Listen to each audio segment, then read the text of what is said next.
नमस्कार दोस्तों, मैं आशीष झारिया स्वागत करता हूं आपका आज की क्लास में। और आज की वीडियो में इस सेशन में हम बात करते हैं मनोविज्ञान के कुछ प्रश्नों की। आज मैं आपके लिए लेकर आया हूं मनोविज्ञान के कुछ प्रश्न, जिसको हम सॉल्व करेंगे, देखेंगे कि कौन सा सही है कौन सा गलत है, और जानेंगे मनोविज्ञान में और आपके सीटेट में, एमपी टेट में, यूपी टेट में किस तरह के प्रश्न पूछे जाते हैं एग्ज़ाम में। और आज का ये सेशन आपको मनोविज्ञान के प्रश्नों को बताएगा कि कैसे सॉल्व करना है, हमें कैसे उनका आंसर देना है, कैसे हमें उनका उत्तर देना है, इस बारे में बताएगा और एग्ज़ाम को फतेह करने में आपकी सहायता करेगा। तो आज के इस सेशन को ध्यान से सुनना। हर भाई, हर बहन, हर गृहिणी और सारे लोग जितने भी स्टूडेंट हैं जो रीट की तैयारी कर रहे हैं, सीटेट की तैयारी कर रहे हैं, उन लोगों के लिए ये सेशन बहुत महत्वपूर्ण होगा। और ऐसे ही प्रश्नों की श्रृंखला मैं आप लोगों के लिए रोज़ लेकर आऊँगा। वीडियो को लाइक, शेयर और सब्सक्राइब जरूर करना आपको, ताकि आपको रोज़ आपके नोटिफिकेशन में मेरी वीडियो मिलती रहे और आपका रोज़ कम से कम 15-20 प्रश्न आपका रोज़ क्लियर होगा और आपको सीटेट एग्ज़ाम क्रैक करने से कोई नहीं रोक सकता। तो ध्यान से देखिए इस वीडियो को और आज हम इसमें देखते हैं, प्रश्नों को हल करते हैं। ठीक है, सबसे पहला प्रश्न है, इसमें पूछा गया है आनुवांशिकता और पर्यावरण की भूमिका के बारे में निम्नलिखित में से कौन सा कथन सत्य है ना। पहला ऑप्शन है विकास के कुछ पहलू आनुवांशिकता और कुछ अन्य पर्यावरण से अधिक प्रभावित होते हैं। दूसरा है इसमें ऑप्शन सीखने और प्रदर्शन करने की एक बच्चे की क्षमता जीनों द्वारा पूरी तरह से निर्धारित की जाती है। तीसरा ऑप्शन है इसमें कि अच्छी देखभाल और पौष्टिक आहार बच्चे के किसी भी जन्मजात विकार को दूर कर सकता है। या फिर चौथा ऑप्शन है पर्यावरण केवल बच्चे के भाषा विकास में महत्वपूर्ण भूमिका निभाता है। तो बताइए कौन सा इसमें से सही होगा। तो इसका सही आंसर होगा ए नंबर का, जो लिखा है कि विकास के कुछ पहलू आनुवांशिकता और कुछ अन्य पर्यावरण से अधिक प्रभावित होते हैं ना। प्रश्न क्या पूछा था कि आनुवांशिकता और पर्यावरण की भूमिका के बारे में निम्नलिखित में से कौन सा कथन सत्य है। तो विकास के जो कुछ पहलू होते हैं आनुवांशिकता और कुछ अन्य जो होते हैं पर्यावरण से अधिक प्रभावित होते हैं। कैसे होते हैं, तो विकास देखो क्या होता है, आनुवांशिकता में हमें क्षमताएं प्रदान करता है ना। आनुवांशिकता जो होती है हमें क्षमताएं प्रदान करती है, तो पर्यावरण उन क्षमताओं को विकसित होने के लिए उचित वातावरण प्रदान करता है ना। इसीलिए जो एक मनोवैज्ञानिक है उनका नाम है लैंडिस, है ना। उन्होंने कहा है, ध्यान से सुनना, कि जो मनोवैज्ञानिक है लैंडिस, उन्होंने क्या कहा कि आनुवांशिकता हमें विकसित होने की क्षमताएं प्रदान करता है। क्या करता है, आनुवांशिकता विकसित होने की हमें क्षमताएं प्रदान करता है, और इन क्षमताओं के विकसित होने के अवसर हमें वातावरण से ही मिलते हैं। कहाँ से मिलते हैं, वातावरण से।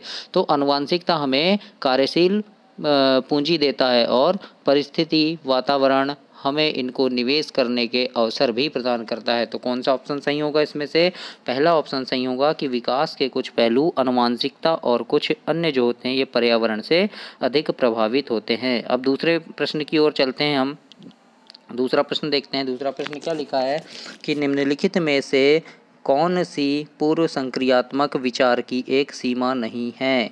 क्या लिखा है, निम्नलिखित में से कौन सी पूर्व संक्रियात्मक विचार की एक सीमा नहीं है, लिखा है। ध्यान से पढ़ना क्वेश्चन, क्या लिखा है, नहीं है, नेगेटिव पूछा है। तो पहला ऑप्शन है इसमें ध्यान केंद्रित करने की प्रवृत्ति, दूसरा ऑप्शन है प्रतीकात्मक विचार का विकास, तीसरा है अहम मान्यता और चौथा है अनुत्क्रमणीयता, है ना। तो कौन सा ऑप्शन इसमें से सही होगा, इसमें होगा आपका बी ऑप्शन सही होगा। कौन सा होगा, बी ऑप्शन सही होगा। क्या, प्रतीकात्मक विचार का विकास। कैसे होता है, तो संज्ञानात्मक विकास की जो अवस्था होती है ना, आपने पढ़ा होगा जो संज्ञानात्मक विकास की जो अवस्थाओं के बारे में बताया जीन प्याजे जी ने, है ना। जीन प्याजे ने बताया ना संज्ञानात्मक विकास की अवस्था, किसने बताया है, जीन प्याजे। प्याजे या पियाजे भी लिखते हैं उनको, है ना। कितनी अवस्थाएं बताया, 4 अवस्थाएं बताया है। तो ये जो अवस्था है बालक की, है ना, संज्ञानात्मक विकास की पूर्व संक्रियात्मक अवस्था है। तो ये कितने से होती है, 2 से 7 वर्ष तक होती है ना पूर्व संक्रियात्मक अवस्था, है ना। जन्म से 2 वर्ष तक कौन सी होती है, संवेदीगामक अवस्था होती है। तो ये जो पूर्व संक्रियात्मक अवस्था है ये लगभग 2 वर्ष की अवस्था से प्रारंभ होकर 7 वर्ष की अवस्था तक चलती है, और इसी अवस्था में संकेतात्मक और प्रतीकात्मक विचार का विकास और भाषा का प्रयोग प्रारंभ होता है। इसीलिए प्रतीकात्मक विचारों का विकास जो है पूर्व संक्रियात्मक गुण है ना। ये क्या दिया है, प्रतीकात्मक विचारों का विकास क्या है, पूर्व संक्रियात्मक गुण है। क्यों है? क्योंकि इसी अवस्था में संकेतात्मक और प्रतीकात्मक विचार उत्पन्न होते हैं एक बालक में, और भाषा का प्रयोग भी इसी अवस्था में प्रारंभ होता है। इसलिए ये जो होगा ये नहीं होगा। ठीक है, समझ में आया आपको? अब आगे देखते हैं, हम तीसरा प्रश्न देखते हैं। तीसरा प्रश्न पूछा है, खालिस्तान के अलावा निम्नलिखित कारणों से खेल युवा बच्चों के विकास में एक महत्वपूर्ण भूमिका निभाता है। तो ऑप्शन नंबर पहला है, वे अपने शरीर पर निपुणता प्राप्त करते हैं। दूसरा है, यह उनकी इंद्रियों को उत्तेजित करता है। तीसरा ऑप्शन है, यह समय बिताने का एक सुखद तरीका है। और चौथा है कि वे नए कौशल हासिल करते हैं। तो देखो प्रश्न क्या पूछा है कि किसके अलावा, यानी खालिस्तान के अलावा भी जो बच्चे होते हैं, किसके अलावा ये बच्चे, यानी खेल जो है युवा बच्चों के विकास का एक महत्वपूर्ण भूमिका निभाता है। तो वे अपने शरीर पर निपुणता प्राप्त करते हैं। हाँ, ये तो सही होगा कि निपुणता प्राप्त करते हैं, लेकिन यहाँ क्या पूछा है कि इसके अलावा भी पूछा है। तो अपन देखते हैं कौन सा ऑप्शन नेगेटिव होगा, वही अपना सही होगा।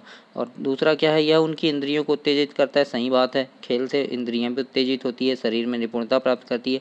समय बिताने का एक सुखद तरीका, ये नहीं हो सकता, क्योंकि समय बिताने का सिर्फ समय बिताने के लिए ही खेल नहीं खेलते हैं, है ना। फिर चौथा है, वे नए कौशल हासिल करते हैं और सीखते हैं कि उन्हें कब उपयोग किया जाए, ये भी सही है।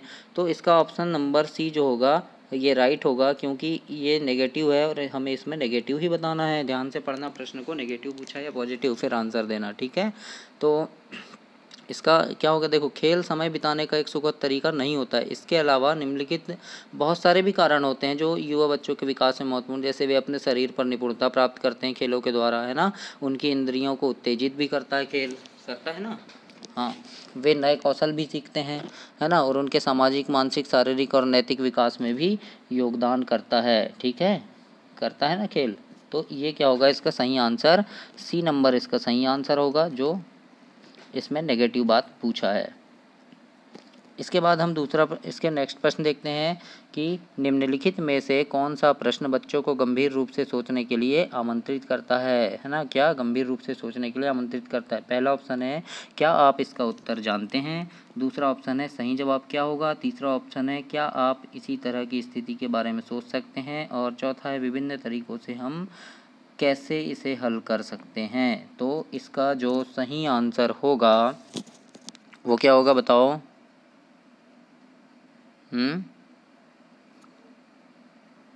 कौन सा होगा? देखो बच्चों को क्या होता है, विभिन्न तरीकों से हम इसे कैसे हल कर सकते हैं, ये इसका सही आंसर होगा। कैसे होगा, यानी जब कोई भी समस्या होगी तो विभिन्न तरीके से हल करने के लिए कहना बच्चों को गंभीर रूप से सोचने के लिए आमंत्रित करता है ना। क्योंकि समस्या को विभिन्न तरीकों से हल करने के लिए अपसारी चिंतन की आवश्यकता होती है ना। चिंतन क्या होते हैं, दो होते हैं, एक होता है अपसारी होता है ना, और दूसरा कौन सा होता है, अभिसारी होता है ना। अपसारी चिंतन जो होता है ये विभिन्न तरीके से सोचने के लिए प्रेरित करता है ना, विभिन्न तरीके से। और अभिसारी जो चिंतन होता है इसका केवल एक ही हल होता है ना। जैसे मैं आपसे पूछूं कि भारत की राजधानी क्या है, तो आप बता दोगे दिल्ली है, तो ये को क्या होगा, अभिसारी चिंतन, एक ही जवाब है। लेकिन अपसारी चिंतन जो होता है ये इसका एक जवाब नहीं होता, ये विभिन्न तरीकों से सोचने पर बल देता है। ठीक है, तो इसका जो डी नंबर का होगा ये इसका सही आंसर होगा। ठीक है, याद रखना आप। इसके बाद हम नेक्स्ट प्रश्न देखते हैं, निम्नलिखित में से कौन सा विकल्प प्रगतिशील शिक्षा का सबसे अच्छा वर्णन करता है। प्रगतिशील शिक्षा का सबसे अच्छा वर्णन कौन सा करता है? तो करके सीखना, परियोजना विधि सहयोग से सीखना, या थीमेटिक इकाइयाँ, नियमित इकाइयाँ, परीक्षण, रैंकिंग ऐसे सीखना, या व्यक्तिगत अधिगम, क्षमता समूह बनाना, या छात्रों की लेबलिंग करना, है ना, या परियोजना विधि, क्षमता या समूह बनाना। तो कौन सा ऑप्शन इसमें सही होगा? इसमें पहला ऑप्शन ही सही हो जाएगा। क्यों? क्योंकि देखो अब क्या होता है, प्रगतिशील शिक्षा जो होता है शिक्षार्थियों की सक्रिय सहभागिता के सिद्धांत पर आधारित होता है ना। और यह भी मानता है कि बच्चे अपने ज्ञान का निर्माण स्वयं करते हैं। इसलिए जो प्रगतिशील शिक्षा करके सीखने, परियोजना विधि, सहयोग से सीखने और गतिविधि के द्वारा सीखने पर बल देता है। तो ए नंबर इसका सही आंसर होगा। ध्यान से देखना प्रश्नों को और समझना कि ये आपके सीटेट के लिए बहुत इंपॉर्टेंट है। और जितने भी प्रश्न मैं आपको करवा रहा हूँ ये पिछली परीक्षाओं में पूछे गए प्रश्न ही हैं, वहीं से मैं आपको ये हल करवा रहा हूँ। ठीक है, तो आप ध्यान से इन प्रश्नों को देखना और हल करते हैं अपन लोग। इसके बाद हम नेक्स्ट प्रश्न देखते हैं।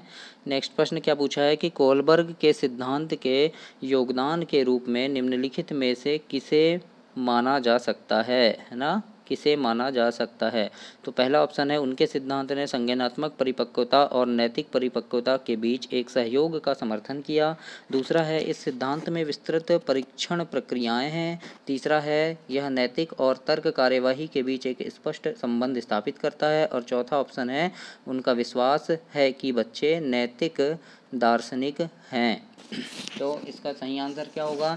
इसका सही आंसर ए नंबर हो जाएगा। क्या कि कोलबर्ग का सिद्धांत क्या है? नैतिक विकास का सिद्धांत दिया है कोलबर्ग ने, है ना, जो संज्ञानात्मक परिपक्वता और नैतिक परिपक्वता के बीच एक सहयोग का समर्थन करता है। मतलब कि नैतिक विकास के तीनों स्तर जो होते हैं और जो 7 सोपान उन्होंने बताए हैं, कितने स्तर बताए हैं कोलबर्ग ने? 3 स्तर बताए हैं। कितने? 3 स्तर और 7 सोपान, है ना। कितने बताए हैं? 7 सोपान बताए हैं और 3 स्तर बताए हैं। तो ये 3 स्तर और 7 सोपान जो उन्होंने बताए हैं इनमें ही कार्य करता है और नैतिक निर्णय लेने की शक्ति इससे बढ़ती है। ठीक है, जैसे प्रथम स्तर में क्या बताया था उन्होंने? पूर्व परंपरागत स्तर बताया था ना। तो उस पर क्या होता है? बालक आत्म केंद्रित होते हैं, है ना, क्योंकि वे स्वयं के हित की दृष्टि से ही नैतिक व्यवहार करते हैं ना। जबकि जो तीसरा स्तर है उनका उत्तर परंपरागत स्तर, इस पर क्या होता है? बालक बाह्य केंद्रित हो जाते हैं और वे क्या करते हैं? निष्पक्ष भाव से नैतिक व्यवहार करते हैं। इसलिए पहला ऑप्शन सही हो जाएगा कि उनके सिद्धांत ने संज्ञानात्मक परिपक्वता और नैतिक परिपक्वता के बीच एक सहयोग का समर्थन किया। किनके सिद्धांत ने? कोलबर्ग के सिद्धांत ने। तो याद रखना, ठीक है दोस्तों। इसके बाद हम दूसरा प्रश्न देखते हैं। इसमें क्या पूछा है कि निकटवर्ती विकास का क्षेत्र संदर्भित करता है। क्या संदर्भित करता है? तो पहला ऑप्शन है उस चरण को संदर्भित करता है जब अधिकतम विकास संभव है, या फिर उस विकासात्मक चरण को जब बच्चा सीखने की पूरी जिम्मेदारी लेता है, या फिर एक संदर्भ को जिसमें बच्चे सहयोग के सही स्तर के साथ कई कार्य लगभग स्वयं कर सकते हैं, या फिर उस सीखने के बिंदु को जब सहयोग वापस लिया जा सकता है। तो इसका सही आंसर क्या होगा?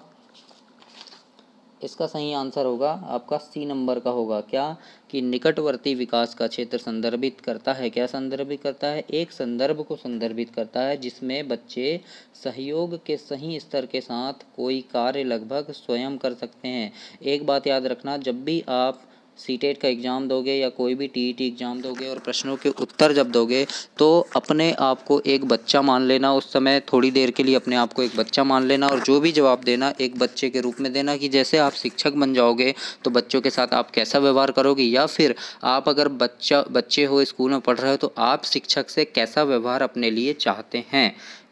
यही बात को ध्यान में रखकर आप प्रश्नों के आंसर देना, तो आपका आंसर कभी गलत नहीं होगा, सब सही होगा। ठीक है, ध्यान रखना। तो निकटवर्ती विकास का जो क्षेत्र होता है ये संदर्भित करता है कि जिसमें बच्चे सहयोग के सही स्तर के साथ कोई कार्य लगभग स्वयं कर सकते हैं।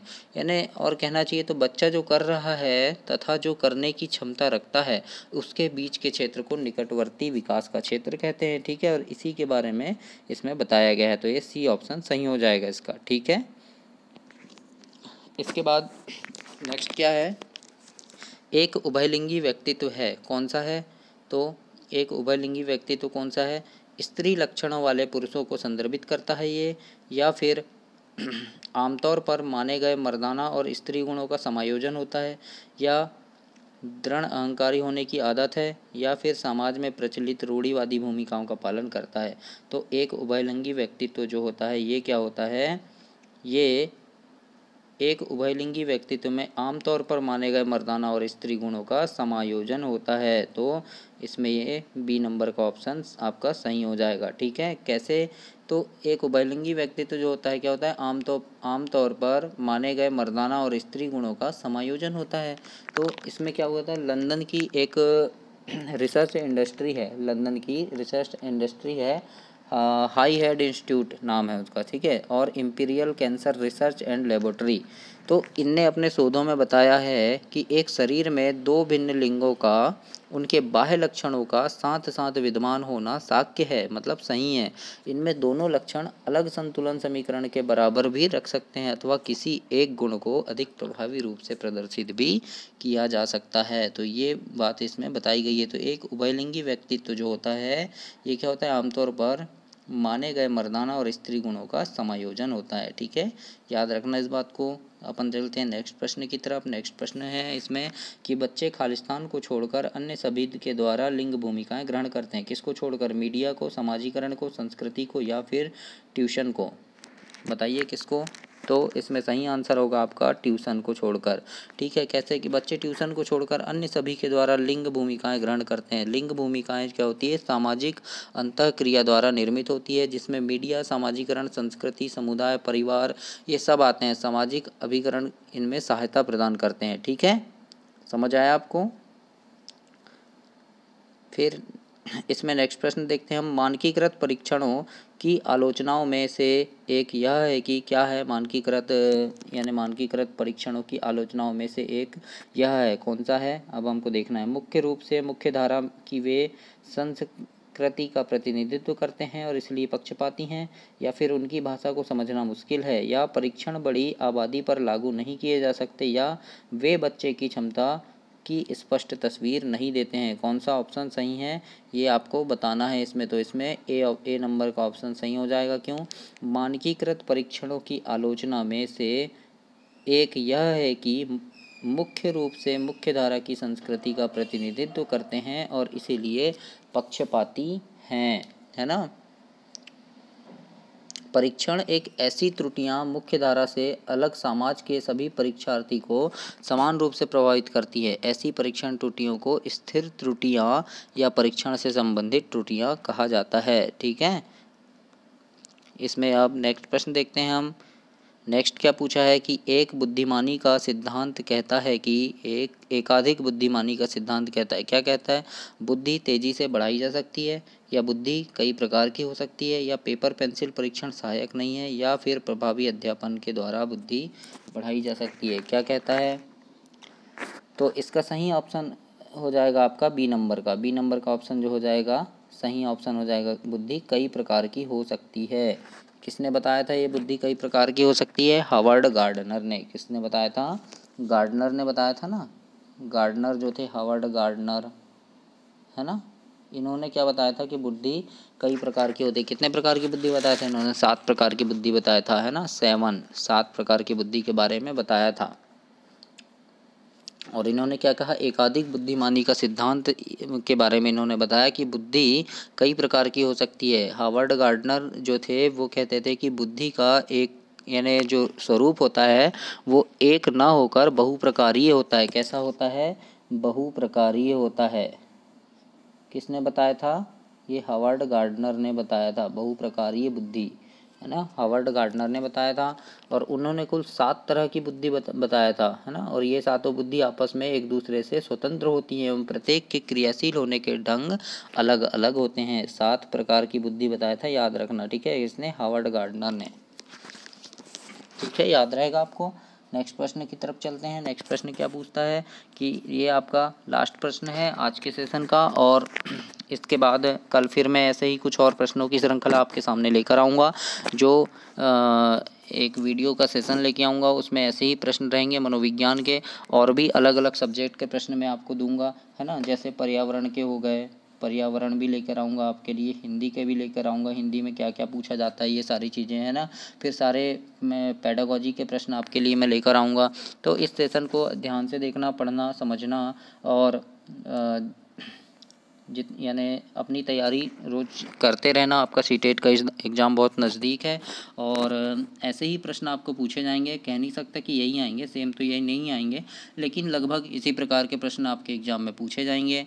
तो ध्यान से पढ़ना और ऐसे ही सेशन मैं आपके लिए रोज़ लेकर आऊँगा। वीडियो को लाइक, शेयर और सब्सक्राइब ज़रूर करना ताकि आपको रोज़ ऐसी वीडियो मिलती रहें जिससे आप अपनी तैयारी को और मजबूत बना सकें। ठीक है, ये आखिरी प्रश्न आज के सेशन का हम देखते हैं कि शिक्षक सीखने के लिए मूल्यांकन और सीखने के मूल्यांकन दोनों का उपयोग कर सकते हैं। क्या प्रश्न है? शिक्षक सीखने के लिए मूल्यांकन और सीखने का मूल्यांकन दोनों का उपयोग कर सकते हैं। पहला ऑप्शन है बच्चे की प्रगति और उपलब्धि स्तरों को जांचने में कर सकते हैं, या फिर बच्चे के सीखने की ज़रूरतों को जानने और तदनुसार शिक्षण रणनीति का चयन करने में कर सकते हैं, या आवधिक अंतरालों पर बच्चे के प्रदर्शन का आकलन करने और उनके प्रदर्शन को प्रमाणित करने में कर सकते हैं, या फिर बच्चों की प्रगति की निगरानी करने और उनके सीखने के अंतराल को भरने की उचित लक्ष्य निर्धारित करने में कर सकते हैं। बताइए किस में कर सकते हैं? तो इसका सही आंसर हो जाएगा बी नंबर का, कि शिक्षक सीखने के लिए मूल्यांकन और सीखने के मूल्यांकन दोनों का उपयोग कर सकते हैं। कब? ये कि अब बच्चों की प्रगति और उपलब्धि स्तर को जानने में कर सकते हैं, यानी सीखने के लिए मूल्यांकन बच्चों की प्रगति तथा सीखने का मूल्यांकन उपलब्धि स्तर को दर्शाता है। क्या? सीखने के लिए मूल्यांकन जो होता है ये बच्चों की प्रगति को, और सीखने का मूल्यांकन बच्चों की उपलब्धि स्तर को दर्शाता है। ठीक है, ध्यान रखना, सीखने के लिए मूल्यांकन का प्रयोग नवीन ज्ञान देने से पहले किया जाता है। ठीक है, जो सीखने के लिए मूल्यांकन है वो नवीन ज्ञान देने के पहले किया जाता है, जबकि सीखने के मूल्यांकन का प्रयोग शिक्षण के बाद होता है। ठीक है, तो इसमें क्या होगा? शिक्षक सीखने के लिए मूल्यांकन और सीखने के मूल्यांकन दोनों का उपयोग कर सकते हैं। कब कर सकते हैं? जब बच्चे की सीखने की ज़रूरतों को जानने में और तदनुसार शिक्षण की रणनीति का चयन करने में कर सकते हैं। ठीक है, तो ये आपका सही आंसर होगा। तो वीडियो कैसी लगी लाइक, शेयर और सब्सक्राइब करना, और कोई डाउट हो तो कमेंट करके आप मुझसे पूछ सकते हो, मैं आपके डाउट क्लियर करूँगा। और किसी भी प्रश्न का आपको उत्तर चाहिए तो कमेंट बॉक्स में लिखकर मुझे भेजना, मैं उसका उत्तर आपको दूंगा। और ऐसे ही सीटेट की तैयारी करते रहिए। आपके लिए आज की वीडियो कैसी लगी ये ज़रूर बताना कमेंट करके, और कामना करता हूँ कि आपको अच्छी लगी होगी वीडियो, और आपके उज्जवल भविष्य की कामना करता हूँ। वीडियो पर बने रहने के लिए आपका